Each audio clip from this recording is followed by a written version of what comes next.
Today's podcast is a peer dialogue with Shane Pope to go deeper into the journey from comfort to the call to pioneer.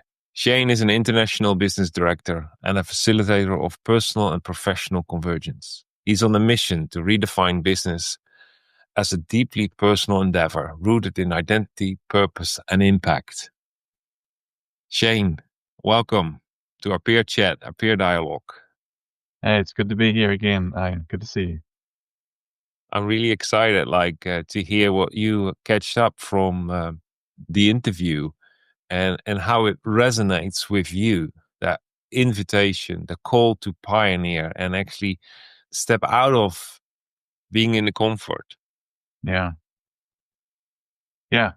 The comfort's a nice place to be, right? I mean, we don't call it comfortable for nothing. But you're exactly right. That call to pioneer is there, and you hear it, and you sense it, and you see it, and there's nothing to do but to step out and step into it for sure. So what's holding you back? I think one of the things you mentioned really resonated when you talked about feeling stuck, Hmm. and and you said that feeling stuck, well, not having words to express what you're sensing, this invitation, can be confused with feeling stuck. And it's all about trying to find and develop language around what you're sensing is the invitation. I mean, that really struck home to me. Yeah, yeah, it happens so easy. Mm. Although we find it hard to reflect on personal growth, we actually easily condemn ourselves. Yeah. We reflect on what we could do better next time Mm. instead of what gain we want to see next time again. Hmm. And it's the same process. It's the same thinking pattern, but just different trigger, different Mm. intent. Mm. And I truly believe that if we switch perspective in how we reflect on ourselves in the moment. So I'm not talking about time setting apart to reflect, but really Right. in the moment. And we switch the lens to what did I enjoy? What did I gain? We Mm. already are not walking towards confirmation that we are stuck. Yeah. But we really have to be conscious about how we reflect, what our thoughts are. So actually, in a way, what the inner language is that we use in our inner dialogue. Hmm. Yeah, that's well said, and that's part of the challenge, isn't it? And you mentioned this as well, that so much of the language that we have is because of it's something we've experienced in the past, and we've understood it, so we can then put language to it. We've found language to describe that experience or whatever it is. But what we're talking about here, with the invitation to the future, by definition, it's unknown. So we don't have the language to describe that thing yet because we haven't stepped into it fully. And so so there's a question for you, Ian. How do you personally develop language for who you are becoming? It's a good question. It's the real question. Well, I think it's part of becoming humanly intelligent. Like Mm. the whole world is filled with artificial intelligence discussions, dialogues. But artificial intelligence only functions in our favor if we are human intelligent. Mm. But they use a similar algorithm. So the AI core is that it has a word and it finds just the next word that Mm. connects with it and creates a Mm. sentence of it. And based on how you direct it, it will create new language that support you in where you want to go, or it confirms your bias.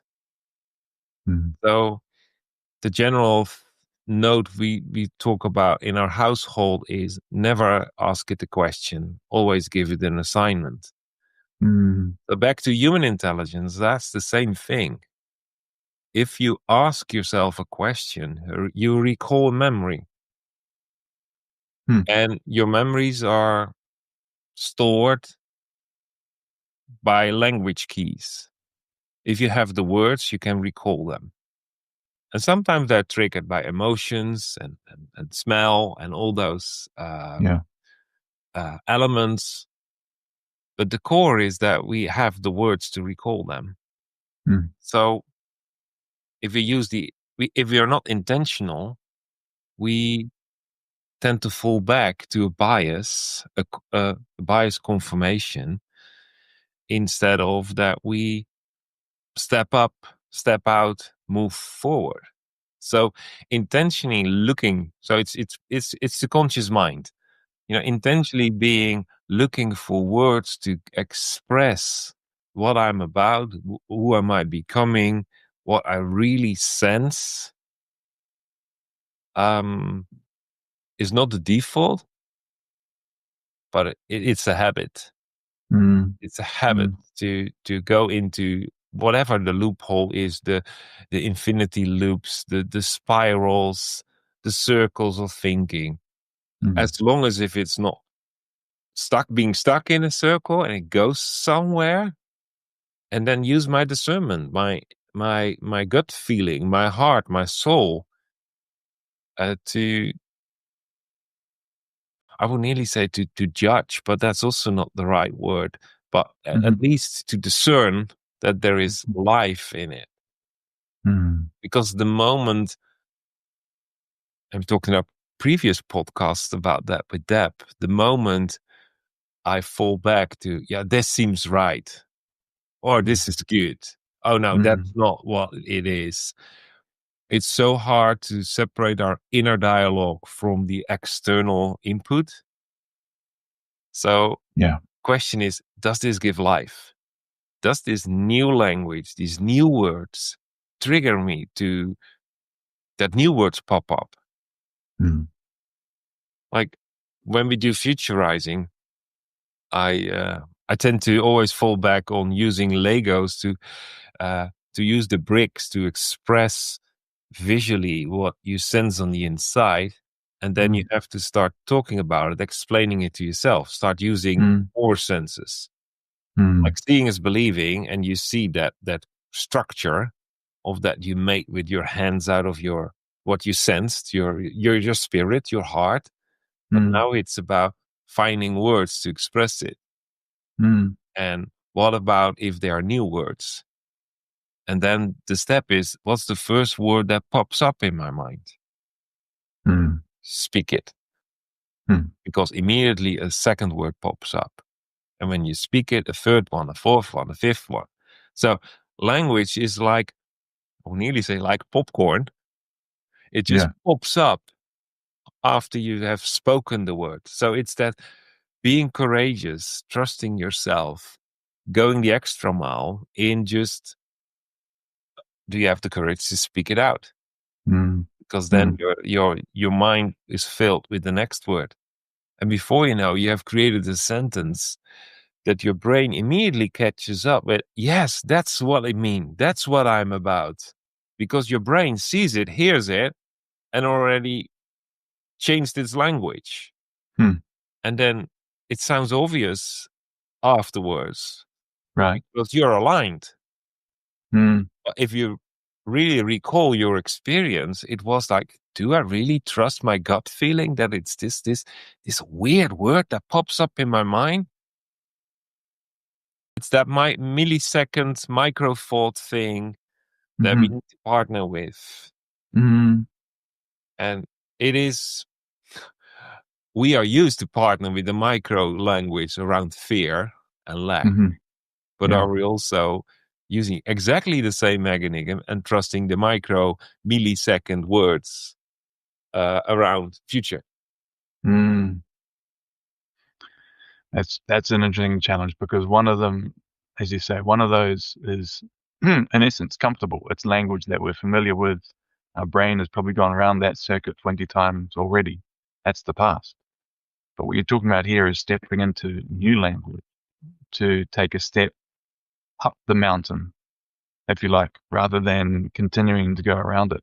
And I love that picture that you sort of painted here about climbing a mountain, and that you didn't want to discourage people, but it is hard work, and it is. It's certainly in my experience to try and find that language, to step up the mountain into something new, something unknown that you're sort of sensing is out there, but you can't yet wrap your mind around it, and therefore it's hard to find the language to describe it. And so, how do you keep going on that journey? You mentioned there about peers, about travel companions, because like you say, the oxygen's a bit thin up there, and to keep going is hard work. What does that look like for you? Well, it's in a way it's a lonely journey, and Mm, at the other way, it's not an isolated journey. So there are fellow pioneers pioneering their own path, and you're one of them in my life. Like you are a peer. So when I discover a new language and explore what they mean, where it begins, where it ends, and use my imagination to push further, go higher up that mountain, mm, I also need the reflection of my peers, not to echo, but to fine tune my language so that it mm, really expresses who I am becoming, what I have mhm, vision for. And there is this I would nearly say natural resonance happening when peers fine tune each other's voice, because then it feels like the sound, the voice is stacked. So you get this amplification of what you are about, who you are becoming, what effect you have. And when other people push you back to shape it as clean as possible as being your language, and getting rid of all the references you have to associations that other people do not share. So really mm, make a clean language. mm, There is so much encouragement in there. It helps you to start believing it yourself, which mm, sounds really, really strange in a way, but you're developing new language or giving expression to who you are becoming. And by speaking it, we know that our paradigm shifts, our actions, our behavior, it all shifts, and it will be created, will be received. mm, In the whole journey, there is a point that I have to believe it myself first, mm, because what I believe influences my behavior. Talking with your peers, that is accelerated, that's boosted. The self belief, the fine tuning, the cleaning up, mhm. and it's invaluable, because else you get isolated Yeah. and it sounds way better in your head, and it feels like you're losing touch. Mm. Yeah, that makes sense because there's something about resonance in there, and you and I have talked about resonance before, but it's, as you say, it's finding that language to describe or to put words to who you're sensing you're becoming.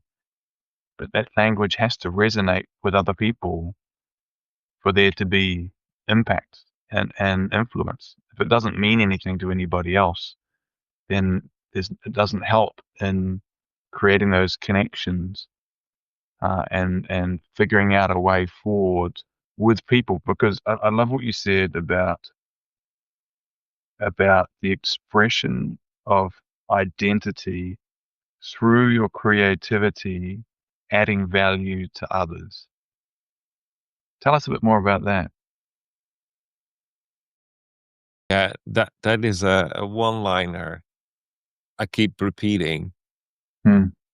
because I truly sense that it tackles two major flaws in our current time and age. The first one is creativity. Mm-hmm. Like creative uses the same words as reactive. But the impact is the opposite. Mm. We are all creative. And if we use our creativity to create, express based on who we are becoming, who we are, then we call it authentic. And authenticity is what creates trust. Mm. So that is really, really important that you express yourself in an authentic way using your creativity. Mm. So creativity is not locked into that's a special group. Mm. Those are the artists. Those are the creatives. And I heard that you hear that so much, and it's so painful to hear that people, yeah, I would nearly say proclaim over themselves that they are not creative. Mm. That is damaging. That Mm. kills your self-image. It kills your added value for others because you are the biggest gift you can give to someone else. But that is based on your uniqueness, which is expressed in your identity and overflows through creative solutions. The other thing in that line is that creativity adds value. Creativity leads to solutions. And there are so many people say, well, but what about art?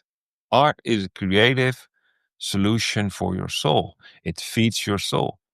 Mm. So it's an added value for being human. Mm.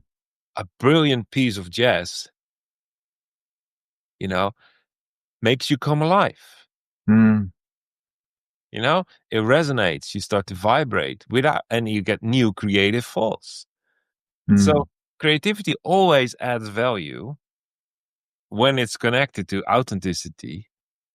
So that's why we started years ago by saying like creativity is the expression of my identity Mm. and it adds value to other people. Mm.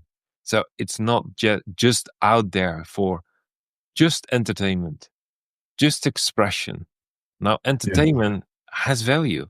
Everything has value. That's Mm. why value needs to be recognized, received, and rewarded. Mm. Because the value transfer, there is an expression, there is a language to express that you appreciate and value the creative solution. Mm.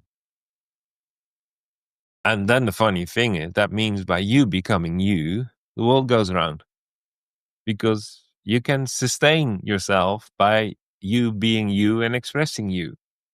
Mm. That's the core of a human-centered society. That's the core of a renaissance where people feel free, invited, encouraged to experiment in finding out who they are and adding that as value to other people. There is someone out there waiting to be blessed by you stepping up in who you are. Yeah. I love that, and it reminds me of a conversation I had recently, and we were talking about how our work is one of the primary ways that we express ourselves to others and the world around us. And I haven't always seen work in that way. I think a lot of people these days just see work as a means to an end, a means to provide for a family or a certain lifestyle or whatever. But if we view it through the lens of, no, actually, my work is one of the primary ways I express who I am, then from what you're saying, that's creativity as well, how we express who we are. So in that through that lens, all work is creative. Like you say, it's not creativity is not just for the artists amongst us, but it's for everyone. Yeah, exactly. And I believe it goes wrong when we say but it's not about this. So one thing you hear a lot in business circles and all types of community, I'm here to serve. Mm, Well, perfect. But add a few words because you're not there to be the serf, a paid slave. mm, You are there to serve with what?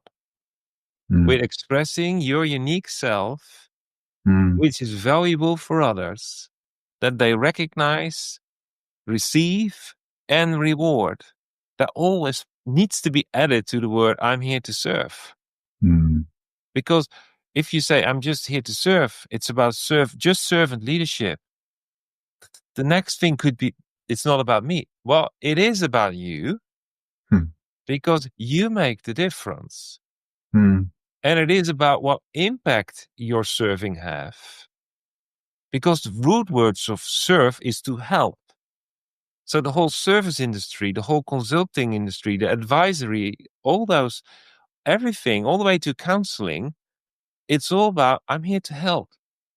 mhm, I'm here to put my best effort for you so you will have progress. You will mm, get through something. You will achieve what you desire. But I'm not here to just be a serf. I'm mm, here to serve you with value by being my unique self, expressing mm, it through my creative solutions. And you are served, blessed, when you recognize, receive it, and reward it. And that's for a lot of people that gets too real. So there is mm, an excuse to not make it real because now it's all about, hey, wait a minute. It's about how I wake up, how I show up, how I step up, how I gain advance through life. It's about my maturity mm, and not just my availability. mm, mm. Yeah, I love that. And I can hear through what you're saying, it requires a lot more intentionality. I can show up and serve or help by just being a pair of hands, to do whatever Yeah. is asked of me or whatever I'm required to do. That's like level one or level zero maybe. But what you're talking about here, I think, is higher stages, higher levels of maturity when I'm bringing more of myself. I'm expressing more of who I am to bring more value to the people around me, other than just a pair of hands to do some work. Yeah, there's a challenge in there that requires intention, requires this uh, self discovery, this personal growth journey to really tap into who we are and who we're becoming, and how we really step into that, and bring that authentic, true self, whole self to the people and the situations that we encounter. It's Then not there's challenges, Arjan. Yeah, it's not comfortable. I was just thinking the same. It's not comfortable. But I love the language that you used. What was it? Unexpected setting. I like this because we've heard reframe challenges as opportunities. You've got challenge and then opportunity, but you've got a different phrase, an unexpected setting. Tell us about that. Unexpected setting. Well, I develop new language on the fly. Well, here's your chance to do it again. Yeah. Well,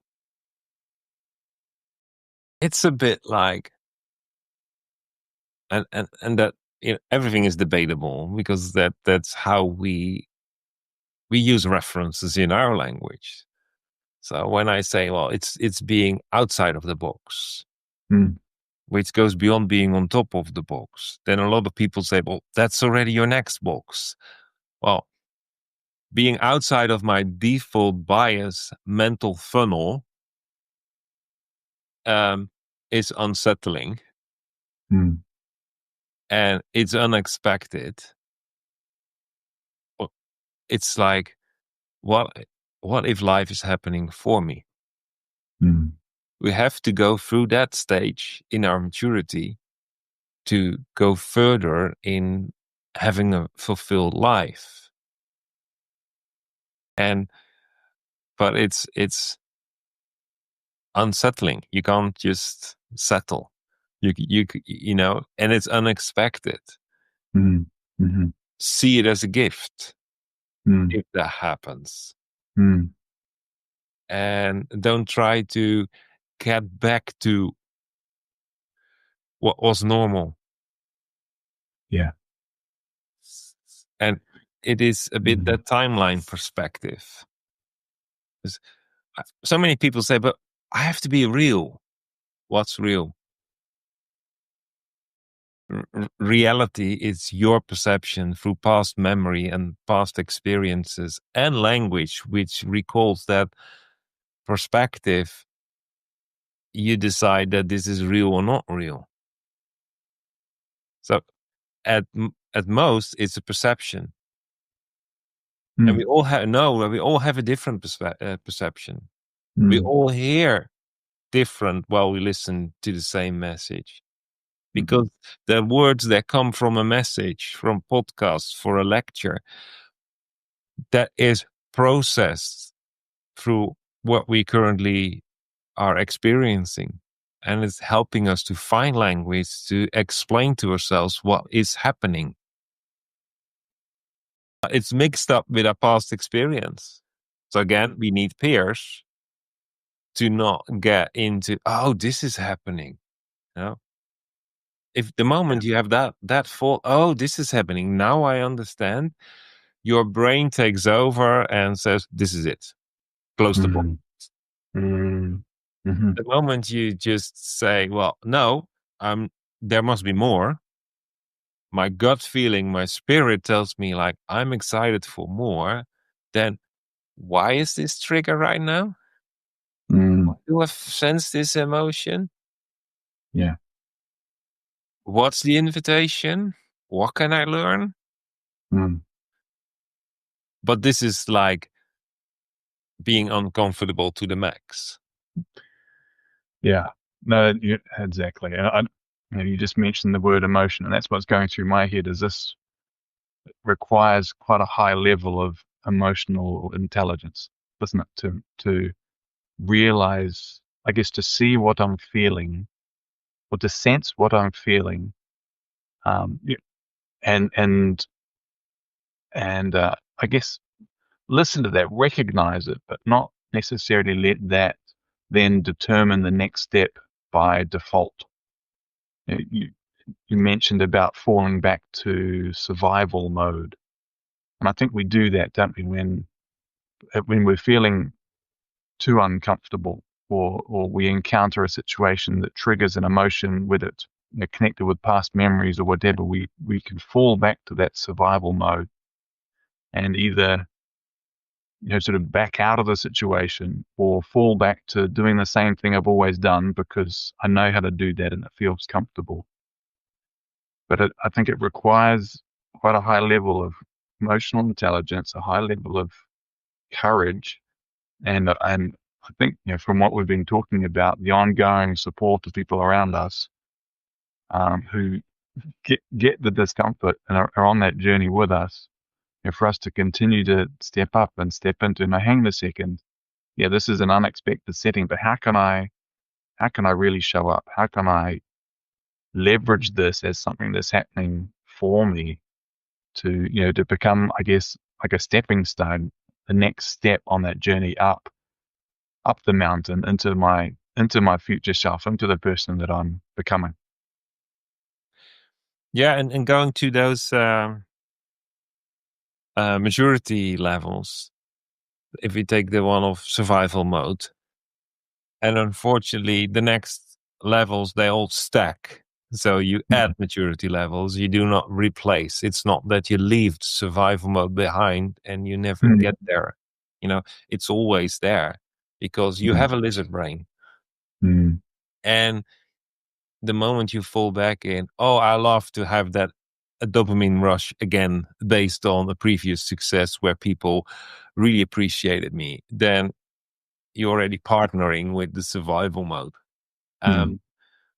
So unexpected is a trigger for life is happening to me. So being intentional, it is you start to anticipate, which is an opposite emotional reaction, anticipation to expectation. Mm. So Mm-hmm. you set yourself up with your imagination, with your foresight, and your new language to anticipate for new opportunities, a new future quo. Mm. And by anticipating, you're in this active, creative mode instead of the reactive mode. Because if it surprises you, the unexpected, then you're not in life is happening for me. You are in, hey, wait a minute, what is happening around me? Mm. You have to do, it costs you a lot of time to realign Right. because the unexpected just unsettles you. It's Mm. like disruption.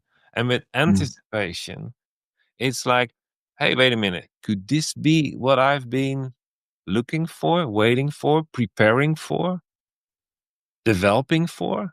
Could Mm. this Mhm. be it? Mm. And you start to see opportunities, you start to seize the momentum, and you grow. Yeah. So there's all lines of uh, without vision, people perish. Mm. And based on the hope, the perspective, we have energy and the joy to push through. So perseverance works when you anticipate something because now you know why you go into discomfort. Now you Mm. know what you have to pioneer because you anticipate a certain outcome, change, new level of life. So, Mhm.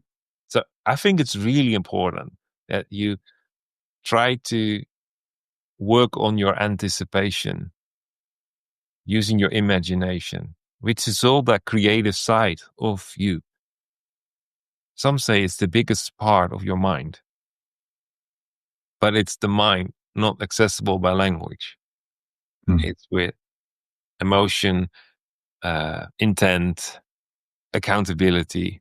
You access that part of you. Yeah. Yeah.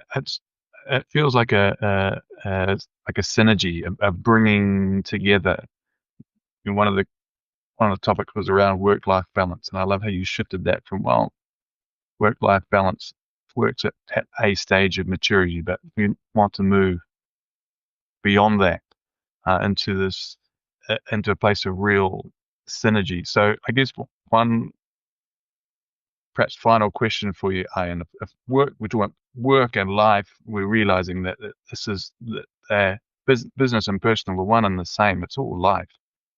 Work and life are not two sides to balance, but one life to integrate. What practices, Ian? Just get practical for a moment. What practices help you to create real synergy between your purpose, your relationships, and your leadership impact? I think the easiest one is to try to find where things overlap. Mm. So, and not keeping things separated. There's so much insight out there that don't mix up friends with clients. Mm. That's a separation. That's a Mm. segmentation that keeps you from journeying together. Mm. So I think it starts, the synergy starts where things overlap. I saw a huge impact on my family and the worldview of my kids by inviting my most precious, important, long-term clients to have dinner with us around our table. Hmm. And that they have a dialogue with my clients. Well, That had huge impact on my clients, that had huge impact on my kids. yeah. So we saw that there was a synergy around home. Mm, So synergy around work, my personal development. Work is the expression in a way of my identity, my yeah. creativity in adding value. That's Mm, where I do my innovation. That's where I do my learning. mm, So learning at the workplace is the key for empowerment. mm, So keeping things separated. If we push things in, we push things out. That mm, letting that one go and just finding more organic, natural flows makes it messy. But innovation is messy. Synergy is mm, messy. The chaos is not your enemy. The chaos is the fertile ground for your new breakthrough. mm, And so those are, I think, first steps. Because when you are unfolding more of who you are, that is amidst a certain group of people you journey with, it becomes in a way too um, too much of a struggle to journey with your family, journey with some clients, journey on your own. mm, Why not? What's my life journey? yeah. How do those things amplify, accelerate each other? Mm, And that is the search that we call the midlife shift. mm, And if you find it and you fight it, we call it the midlife crisis. mm, But it's the midlife shift. It's mm, shifting to a higher gear where everything starts to work together for good. But it's that call. Like, do I sense and answer the call to pioneer? mm. And then the pioneer is a verb, is an action word.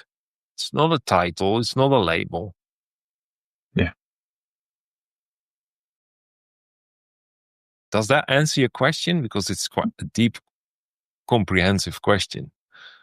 No, it's good. As yeah, exactly right.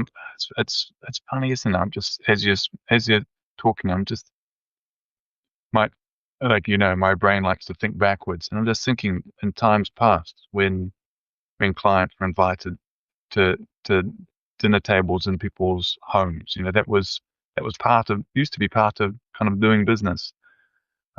Seems to Doesn't seem to happen these and you go further back, people's businesses were run out of their homes. Home and business was all in one building. It was all family, was all life.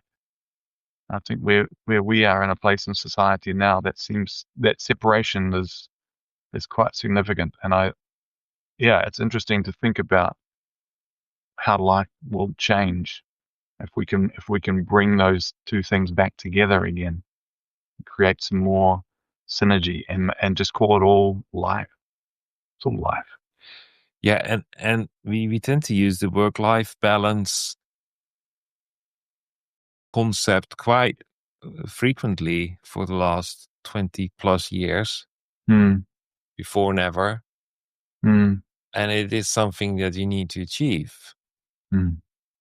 But in a way, it feels so wrong because having a life outside where I spend most of my time during the week Hmm. and then increasing my life so I can be more efficient and productive during my work time. I Hmm. feel that there is someone else benefiting than me Hmm. trying to find a balance. Hmm. And literally on a young age, I struggle with this, and I thought, but that means I'm average or even mediocre at both Hmm. because I have to distribute what I have no control over yet. Time. Hmm. Hmm. Hmm. This feels unfair. This feels like Hmm. that the issue is made my issue, and while it's not. Yeah. So that call to pioneer is an invitation to go more into a synergy all the way to convergence lifestyle without the hard fight with a false metric of I need to have balance between work and life. Although there is a stage in life where it worked. When I look at my kids who are studying, it's one circle. Life, the Saturday job, and their study. It's one circle. Right. So now it feels like, okay, yeah, they have to balance it. But then you get your first job out of uni or education, and then you get full in your career. Oh, I have to build something on the side as well. So now it's like you're segmented. And your childhood memories, you were not segmented. Yeah. There was just one life, and that life was called play. Let's get back to that. Let's redeem that. Love it. Shane, thank you for your hard questions. I really had to puzzle Find my new language. Get my inner dialogue to a higher speed. So That's been great. Yeah. Thank you for that. Pleasure. It's always great. It's always great to talk with you. Yeah. This is always fun. Looking forward to our next conversation. Thank you. Thank you for tuning in. I trust this conversation resonated and sparked something meaningful for you. Please share your thoughts in the comments below.